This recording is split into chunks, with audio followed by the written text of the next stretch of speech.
Good morning and welcome to America's Home Cooking. I'm going to be making chunky applesauce. You're going to need a pound of tart apples. I'm using green apples. They want them peeled and cored, which I'm going to be doing. I know you see me do this stuff all the time, don't you? A paring knife is safer for you to use instead of a large knife.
Perfect. I got the core all in one shot on that one.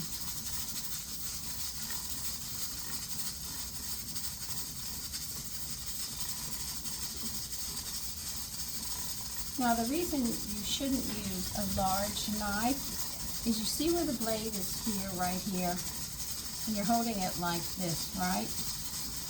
But you know, when you go to cut like this, your thumb on the inside here is exposed. I'll show you.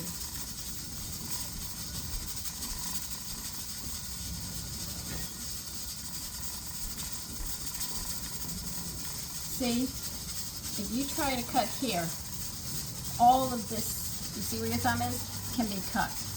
This is why you don't use a large one. This is why they recommend getting paring knives for this kind of work.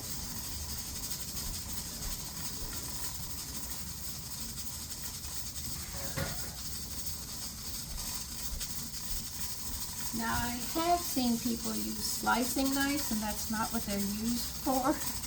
They're used to slice, but I see them using them to peel. I mean, paring knives are not expensive. They come from 1 inch all the way to 6 inches. After that, they become slicing. And then the really large ones are known as chef knives.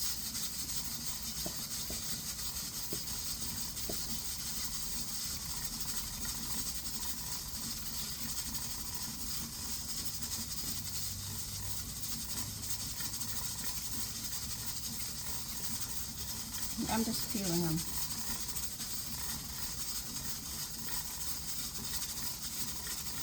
I used to take half the apple and the peaches when I was helping my grandmother.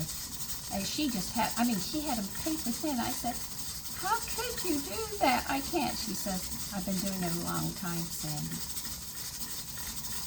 I'm sort of glad the women that came into my life explained so much to me, and I was against my will at the time, because you know how children are, they'd rather play. I learned with my mother's threats of being whipped if I didn't listen, and me listening, I have come out learning a lot. And what I don't know has given me enough knowledge I can figure it out. I'm always appalled with how many women cannot cook from scratch. I mean, I am running out of, what's on this side? Okay. I'm running out of my flowers. I buy flour 4 times a year for each season. I bet you think I use more sugar than flour. I actually use more flour. If you're wondering what that is, I am trying my best. I was boiling the sugar cane down. It was taking too long. I said after an hour I didn't even make a dent in it, and I said that's it, I'm going to pressure cook this.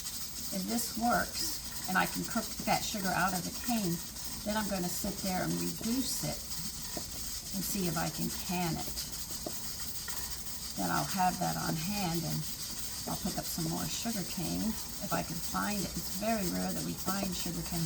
That's why my son called me yesterday. He said, Mommy, I found sugar cane. Would you like it? I said, yeah. I'll take it. We're talking about the stalks. He said, no, they cut them and put them in a bag. And I said, okay, I'll take them.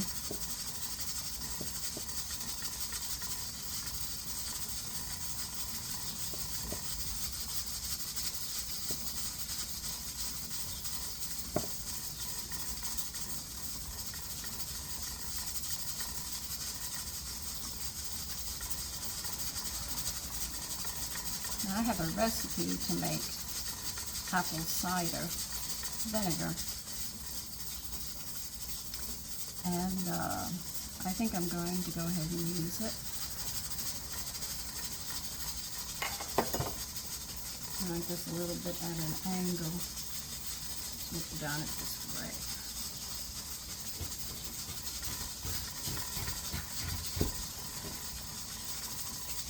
I get it. I missed a little bit of it.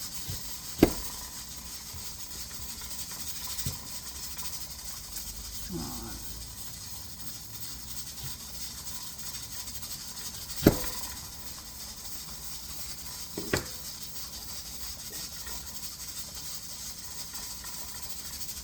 Now, homemade Manjaro, I'm getting ready shortly to talk about it and put a video up on it. How to make homemade Manjaro where you don't, to go in other directions. Sandra, you missed this whole apple here. Yeah, I know. This cord was completely offline.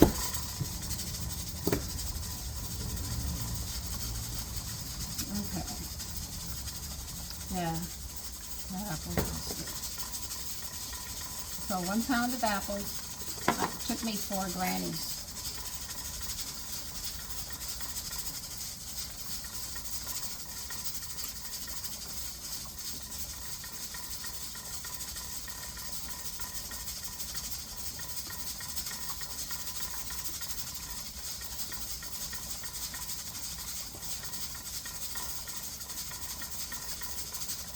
Now,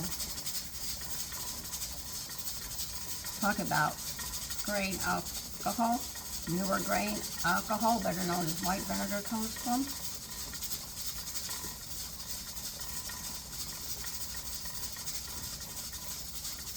I think it's rice, if I remember. No, not rice. Oh, I can't remember right now. But I know the answer to white vinegar. I think they call it grain. Apples come from apples. Wine comes from wine that has sat too long or didn't ferment properly, so they used it. What was the one white vinegar was? I keep on hearing grain. Oh well.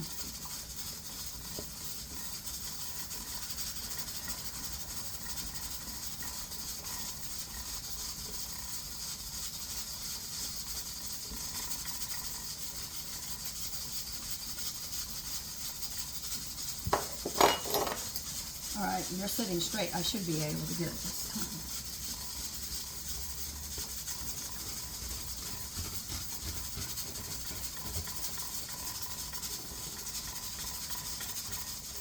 See, there's so much in cooking people don't know. Women think, oh, you just go in there, you heat this up, you do this and that. There's so much more involved in cooking. Alright, now. My glasses.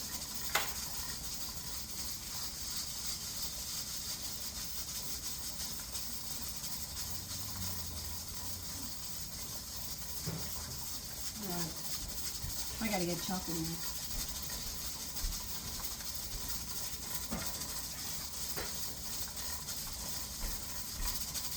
We're going to chop these apples up.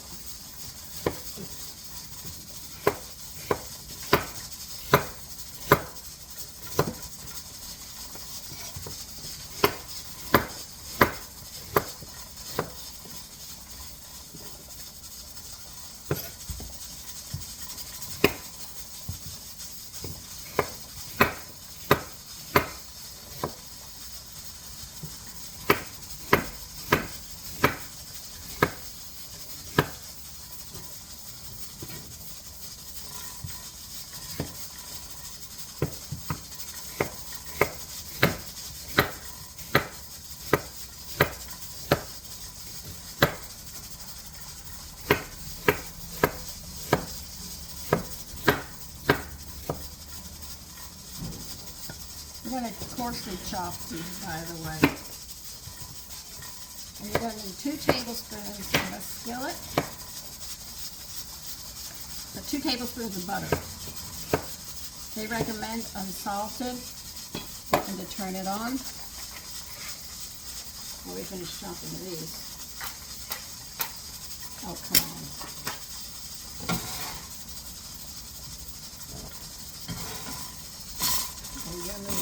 Back there. I need more room up here. Now that butter's melting, I'm going to coarsely chop these.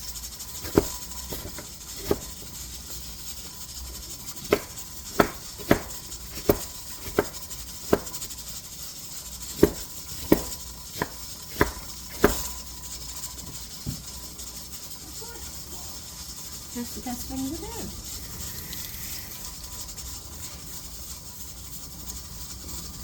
Should have pulled out my big cutting board. I'm going to be bending over, picking everything up on the floor. And this is a big one compared to my giant one that takes the whole counter here.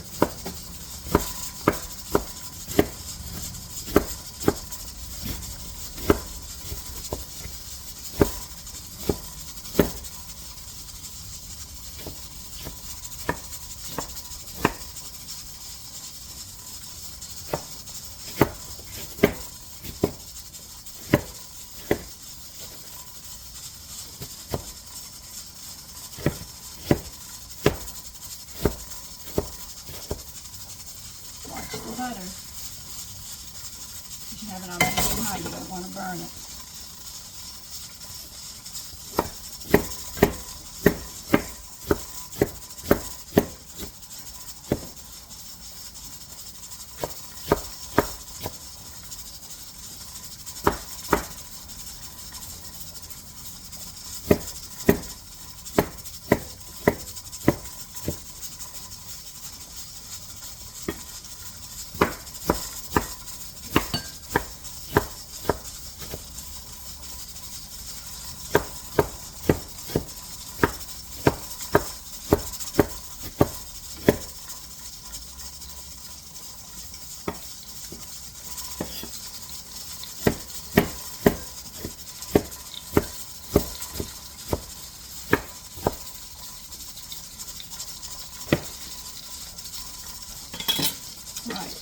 The apples in your butter. We're going to be cooking them.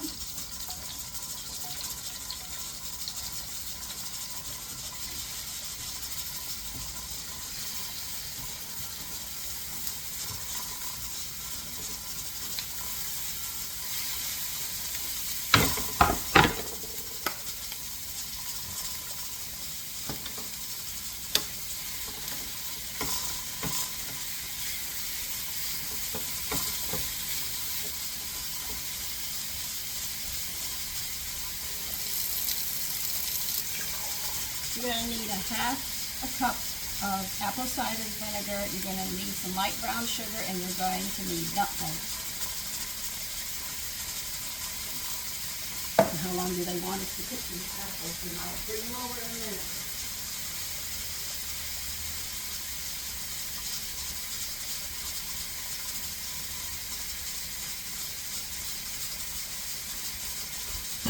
Okay.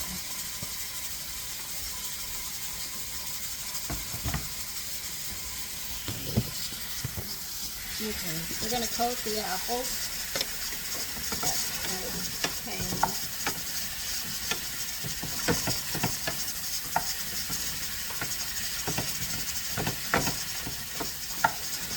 And it's medium-high heat you're working with.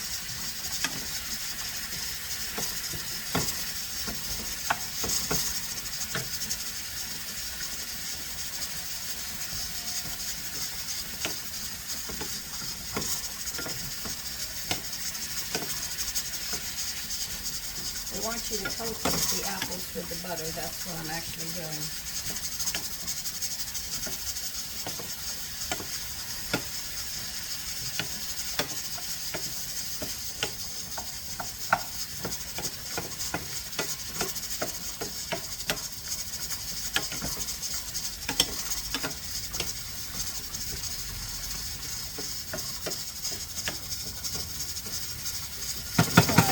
Add the apple cider vinegar, which is a half a cup.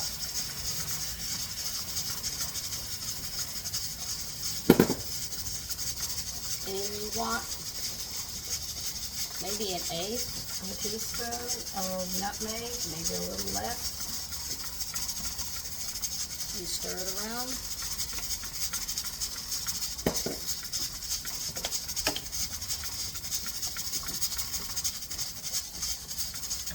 I want a little more. I'm sorry.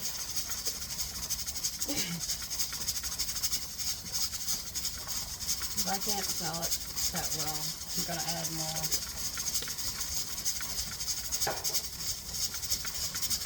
And this applesauce is going over the oat potato waffles. This is what we're making right now. Now it smells better. I want more nutmeg.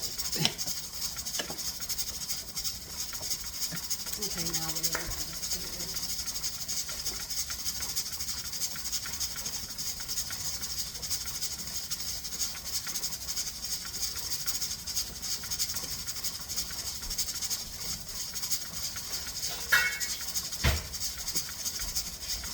to have to bring it to a simmer.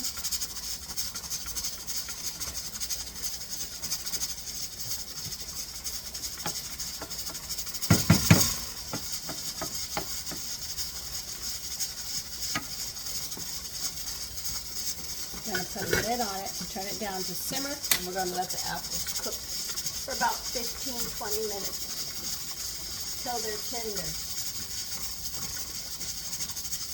Okay? So that's it for now.